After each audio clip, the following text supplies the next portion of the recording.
Hello అండి. వైద్య నిపుణులు ఏమని చెప్తున్నారంటే, అరటి ఆకులో antioxidants, antibacterial, antifungal లక్షణాలు ఉన్నాయంట.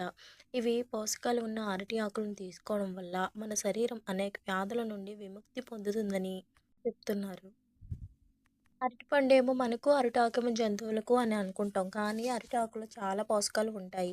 అరటి ఆకులను తీసుకోవడం ద్వారా అనేక వ్యాధుల నుంచి దూరంగా ఉండొచ్చు. పోషకాలు అధికంగా ఉండే పండ్లలో అరటి ఒకటి. మనం రోజు అరటిపండు తినడం వల్ల ఎన్నో ప్రయోజనాలు పొందవచ్చు. అరటిపళ్ళే కాదు, అరటికాయలు, ఆకులు కూడా చాలా ఆరోగ్య ప్రయోజనాలు కలిగి ఉంటాయని వైద్యులు చెప్తున్నారు. అరటి ఆకుల్లో 60% నీరు ఉంటుందంట. Phytonutrients, selenium, magnesium, calcium, potassium, fibre ఉంటాయంట. అరటి ఆకులో anti oxidant, anti bacterials, anti fungal లక్షణాలు ఉంటాయంట. ఇన్ని పోషకాలు ఉన్న అరటి ఆకులను తీసుకోవడం వల్ల మన శరీరం అనేక వ్యాధుల నుండి విముక్తి పొందుతుందని వైద్యులు చెప్తున్నారు.